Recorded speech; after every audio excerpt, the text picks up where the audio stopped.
Saludos todas y todos ustedes. Es un placer para mí, Raiza Castillo, estar de nuevo con todos ustedes aquí en su programa Mundo Legal.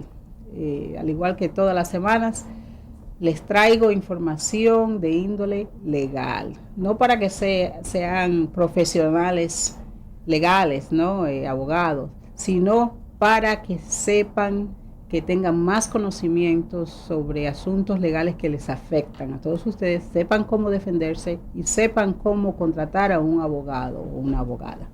Así que en el programa de hoy continuamos con nuestra misión y les hablaré de dos asuntos muy importantes de inmigración. Así que regresen y estaremos con todos ustedes aquí en Mundo Legal.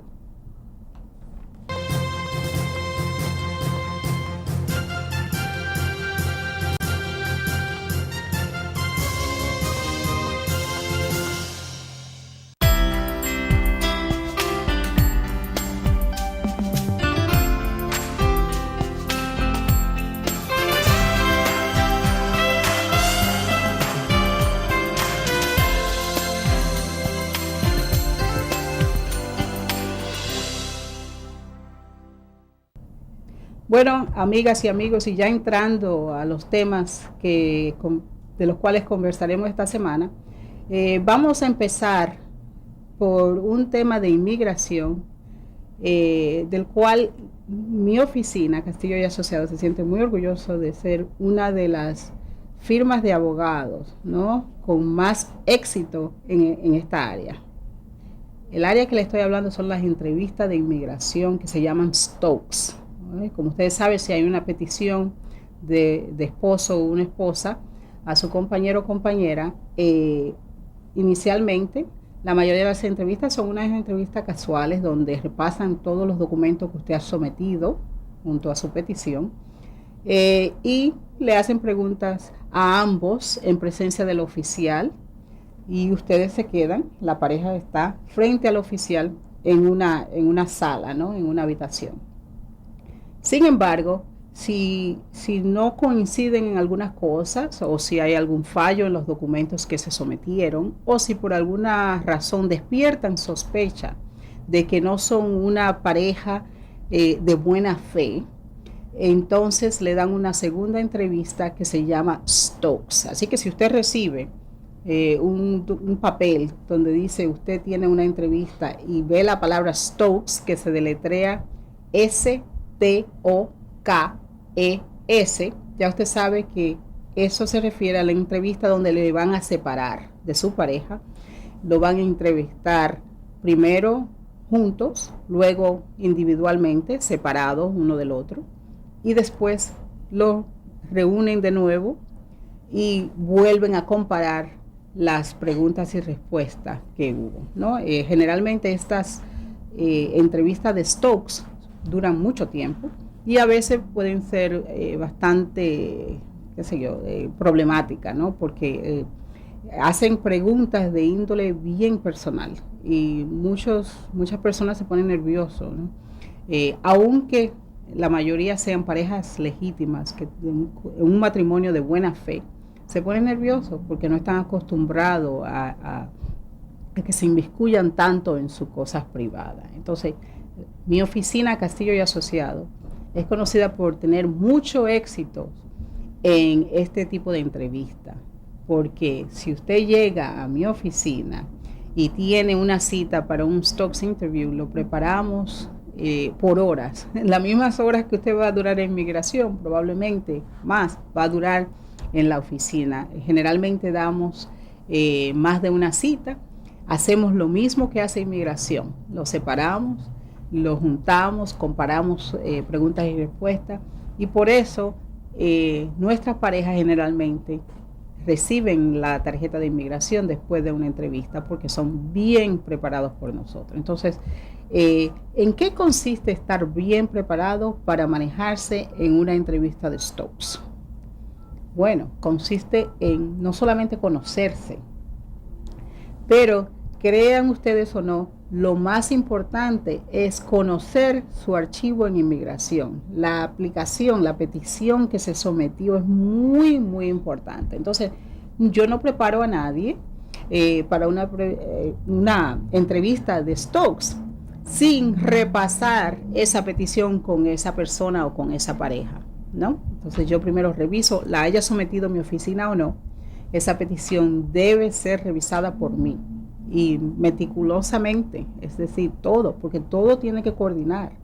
Lo que usted dijo en esa petición, lo que el peticionado conoce del peticionante y lo que ambos saben de los dos, las direcciones que han tenido previamente, antes de casarse, antes de someter la aplicación, a quién han puesto, si tienen hijos, si los hijos están incluidos en la petición, la edad, todo. La preparación debe de verdad incluir todo lo que usted se imagina y lo que no se pueda imaginar. Y eso es lo que hacemos. Se prepara la pareja para contestar preguntas que normalmente una pareja habla a diario, de asuntos y cosas que una pareja conversa, que es normal. Lo que han hecho en su vida diaria, lo que hacen, y también lo que han hecho en ocasiones especiales, aniversarios, cumpleaños, días feriados, temporadas, por ejemplo, de verano, viajes locales que hayan tomado juntos, los familiares de cada uno, los vecinos, el edificio, y ya todos ustedes están familiarizados, ¿no? Porque yo desde chiquita, antes de ser abogada, he escuchado de que no, tienes que saber qué pasta de diente usa tu esposo, de qué color es la ropa interior y las pijamas y todo eso. Sí, todo eso sigue siendo parte de esa preparación y sigue siendo parte de esa entrevista. Pero hay muchas otras cosas que ustedes quizás no tienen en cuenta o no toman en cuenta ni se la han comentado, que también son parte de esa entrevista. Entonces, por eso es la importancia de la preparación que les damos en Castillo y Asociados. Y es basada en esa preparación, ¿no? Que la persona se siente incluso con más confianza de ir a la entrevista. Así que cuando usted está bien preparado, también se siente menos nervioso y comete menos errores. No solamente se da cuenta de lo que no se sabe y se prepara a tiempo para eso, para que haya una segunda preparación, ¿no? Un segundo repaso de la información. Pero también usted, ¿verdad?, ya sabe cómo anticipar lo que el oficial le está diciendo. Porque yo en la oficina, cuando estoy preparando la pareja, hago como que yo soy la oficial, ¿no? Entonces yo actúo como las oficiales o los oficiales actúan en inmigración. De ahí esta reputación que hemos adquirido, como si usted se prepara con Castillo y Asociado, usted recibirá la residencia. Esto no quiere decir que garantizamos, no tenemos, si alguien le dice que tiene contacto allá en inmigración y que por eso le va a ir bien, está hablando mentira o está haciendo algo ilegal. Créame usted, la clave de usted recibir la residencia después de una entrevista de Stokes está en la preparación que le dé su abogado. No se olvide de eso. Cuando regresemos, después de una pausa, vamos a conversar, vamos a concluir esto de la entrevista, pero también vamos a conversar de otro asunto de inmigración que yo sé que es de su interés. Ya regresamos.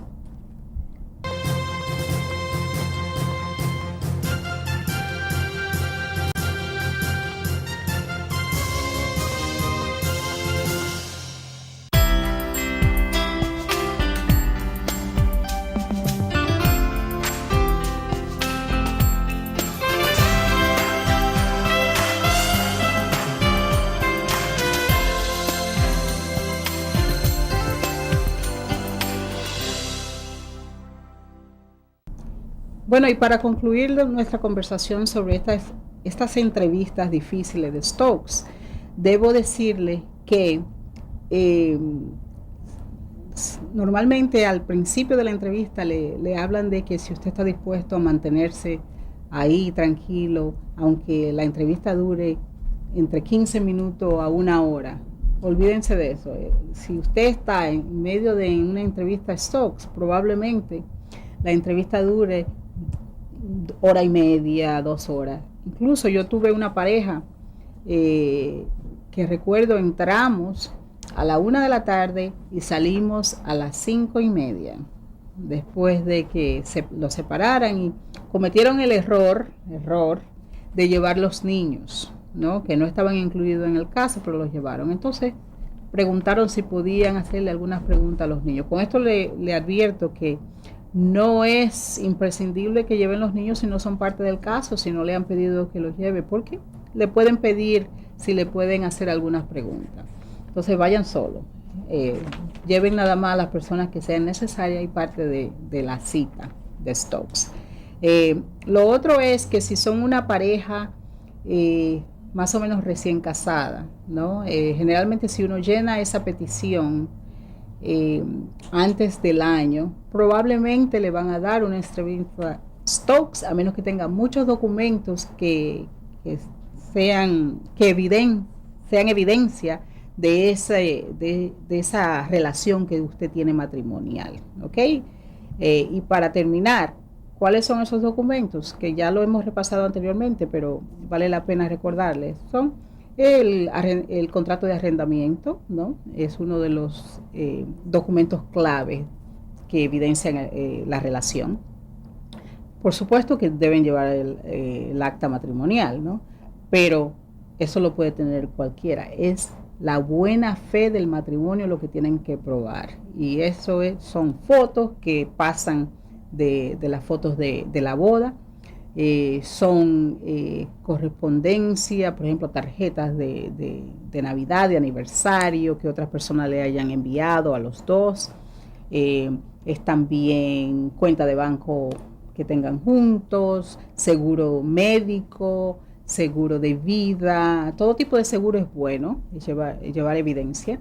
Y otros documentos que generalmente a ustedes no se les ocurren, pero nosotros como abogados sabemos que tienen mucho más peso, más valor frente a un oficial. ¿Ok? Entonces, ya saben, las entrevistas Stokes son entrevistas que se deben manejar con mucho cuidado, porque son un poquito complicadas y generalmente recomendamos que lo haga con un abogado que proteja sus intereses frente a un oficial, un abogado que sepa sus derechos y cómo prepararle, eso es lo más importante. Y entonces les había prometido que íbamos a tocar un segundo tema de inmigración, y este tema es el buen carácter moral que exige inmigración en algunos casos. Por ejemplo, cuando usted va a hacer la ciudadanía, usted pide ser ciudadano norteamericano, somete la aplicación. Uno de los requisitos es que usted tenga buen carácter moral. Y generalmente hablando, ellos miden los últimos 5 años antes de usted aplicar para ver si usted tiene buen carácter moral. ¿Por qué los últimos 5 años? Bueno, porque recuérdense que otro requisito es que usted debe haber sido un residente permanente legal aquí en los Estados Unidos por 5 años. Entonces, son los 5 años a los cuales ellos miran. Sin embargo, por decisiones de la Corte y cambios que hubo en la ley de inmigración en el 1990 y en el 96, cuando inmigración mira a su buen carácter moral, puede mirar más allá de esos 5 años. Si usted ha tenido, por ejemplo, un problema criminal, ¿okay? Esta es la confusión que a veces se ve en el pueblo inmigrante. Buen carácter moral por 5 años, sí, pero ellos no están obligados a no poner atención a cualquier asunto criminal que usted haya atravesado antes de los 5 años, ¿no? Entonces, ¿qué pasa? Que alguien que tuvo un problema 10 años atrás y está aplicando para la ciudadanía, ¿no? Tiene que presentar prueba de cómo se resolvió el problema criminal, ¿no? La índole del problema criminal el papel de la corte, donde dice la disposición del asunto. Va a decir de qué fue acusado, ¿no? En términos penales. Va a decir cómo se resolvió, si usted se declaró culpable o si fue sentenciado por un juez o por un jurado, y también cuál fue la sentencia. En la mayoría de los casos las personas se declaran culpables y así lo indica el documento, y también dice si le dieron 2 años de probatoria, 4 años, 5 años, qué pasó, ¿no? Entonces, no solamente aquellos que estuvieron en prisión necesitan traer su documento de disposición de la Corte Criminal, sino aquellos que tuvieron probatoria. Que algunas personas se piensan que si no fueron a prisión, pues no tienen esa responsabilidad con inmigración, pero sí la tienen, porque ha tenido un caso criminal, no importa cómo se resolvió. Okay. En la aplicación para la ciudadanía hay una pregunta que les pide información sobre algún asunto criminal y otra que dice si usted ha sido sentenciado, si ha tenido término de prisión. Así que son 2 preguntas diferentes. E incluso hay una tercera que dice que si usted indique si usted ha cometido algún crimen, aunque no haya sido juzgado. Lo que quiere decir que usted se salió con la suya, ¿no? Nunca lo agarraron. Ellos quieren saber si es así.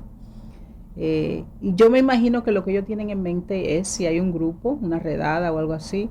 Usted fue parte, pero a usted no le pusieron cargos. Ellos quieren que usted lo indique ahí. Lo importante siempre mantener en cuenta es que a inmigración le ofende mucho que le hablen mentira. Entonces es mejor que dé toda la información pertinente a su pasado en la aplicación y después tratar de justificarla con los documentos adecuados, ¿no? Y explicarlo también, obviamente, durante la entrevista. Entonces, volviendo a aquello del buen carácter moral, yo voy a leer aquí una lista que da la ley de inmigración, la estoy buscando mientras hablo con ustedes, de qué es una falta de buen carácter moral. Esto es importante. Estar borracho habitualmente, ¿no? Eso lo definirá la Corte, si es que le niegan la ciudadanía, de qué quiere decir eso de estar borracho habitualmente. Pero eso sería una falta de carácter moral. Una persona convicta o que haya admitido, ¿no? Eso es cuando uno se declara culpable, un crimen que tenga que ver con la moralidad de la persona. Por ejemplo, prostitución, aquellas personas que secuestran a otros individuos, por ejemplo, lo secuestran o lo pasan por la frontera. Eso tiene implicaciones de moralidad. Pero también traficar droga tiene una implicación de moralidad. Sin embargo, en cuanto a las drogas, si es una sola convicción que involucra posesión de droga y no es más de 30 gramos de marihuana, entonces no tiene ninguna implicación de moralidad. ¿Okay? Es decir, si a usted lo agarraron con un poquito de marihuana de menos de 30 gramos, ellos asumen que era para consumirla a usted y no lo consideran que usted no tenga moralidad o tenga un pobre carácter de moralidad. Ser polígamo se considera también que no es de buen carácter moral. Y polígamos a veces la gente es polígamo por error, porque ha estado casado, no se divorció adecuadamente y eso lo hace polígamo, ¿verdad? Y lo otro es una persona que no ha sido ciudadana, pero se ha pasado por ciudadano. Así que hay una gran variedad de actividad que lo clasifica a usted como una persona de no buen carácter moral. Ya regresamos después de una pausa.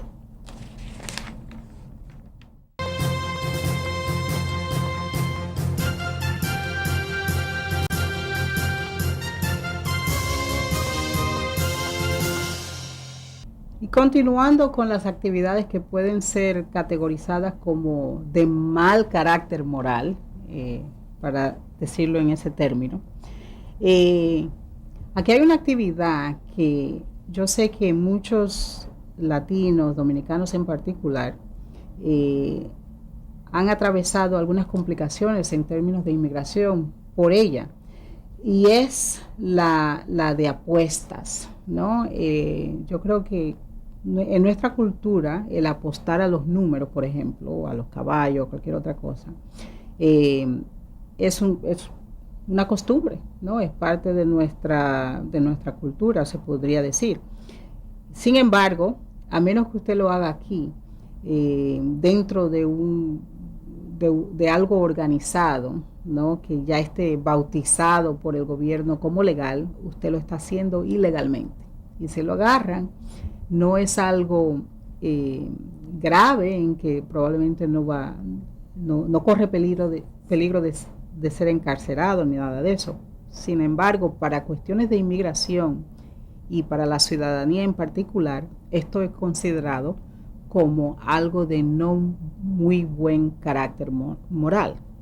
Si usted está siendo evaluado para la ciudadanía y ha sido parado, arrestado, o tiene en su récord de que usted ha estado involucrado en esto, en apostar ilegalmente, como los numeritos de las bodegas, por ejemplo, o alguna otra. A veces yo tuve un joven que estaba apostando a los dados, jugando dados, yo creo que así que se llama, yo ni sé, en la acera, pues esto es apostando ilegalmente. Y por lo tanto lo pueden evaluar para saber si usted tiene o no buen carácter moral. ¿Okay? Así que sepa esto.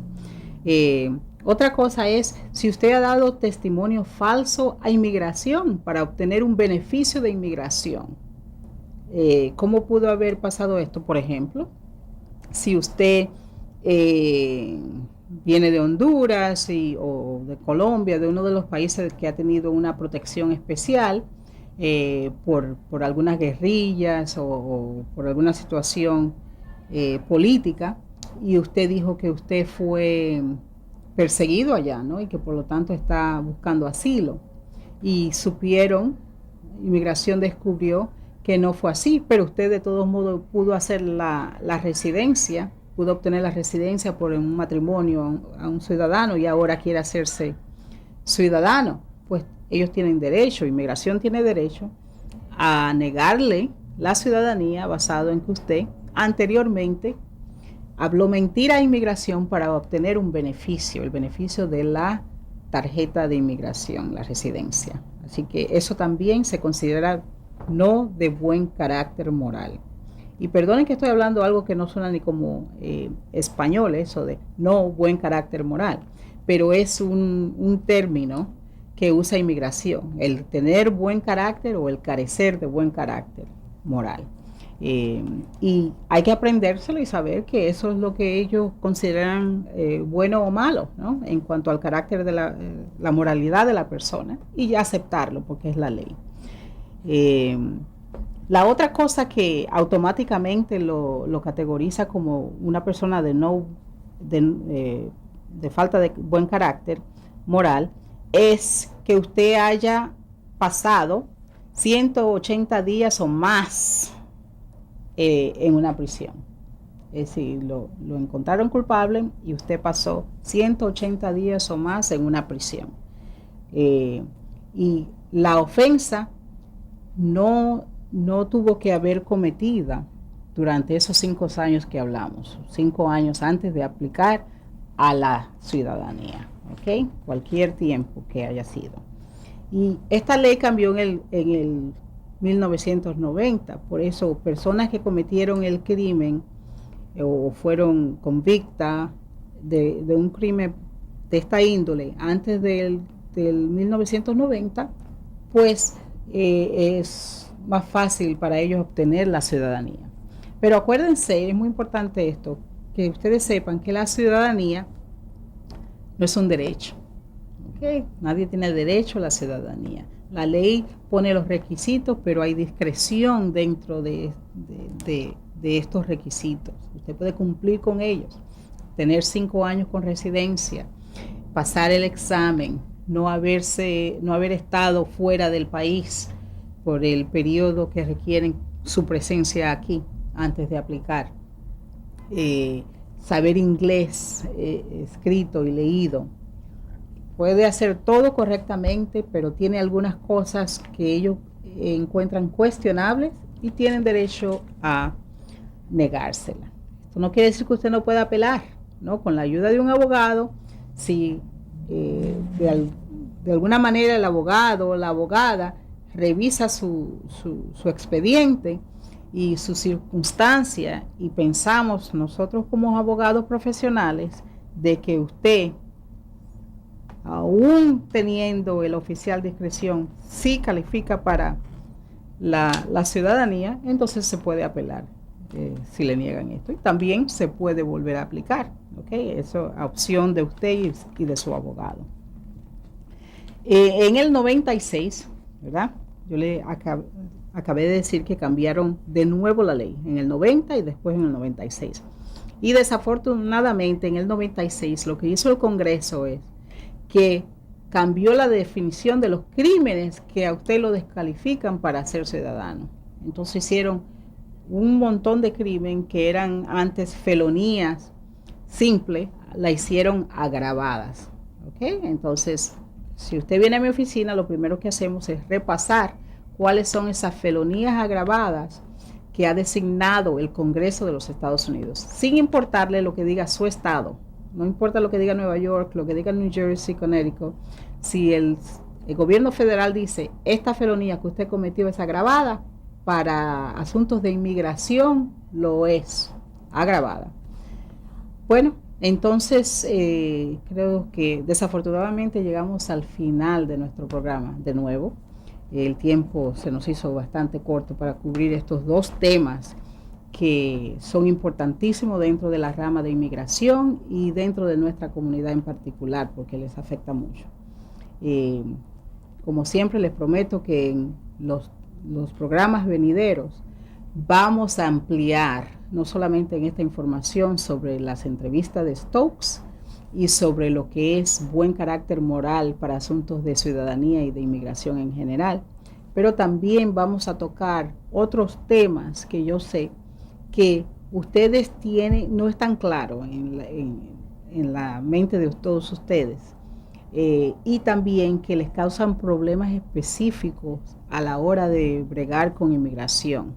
Así que en los siguientes programas, cuando toquemos el tema de inmigración, trataremos de enfocarnos, o yo personalmente me enfocaré en aquellos asuntos que yo sé que necesitan ser aclarados para evitarle a ustedes problemas más serios como estos. Así que pronto hablaremos de nuevo del tema de inmigración, pero sin olvidarnos de los otros temas legales que les afectan, como es la vivienda. Con esto me despido y ha sido un placer de nuevo estar con todos ustedes y brindarle esta información legal que espero les ayude, y nos veremos aquí muy pronto en Mundo Legal.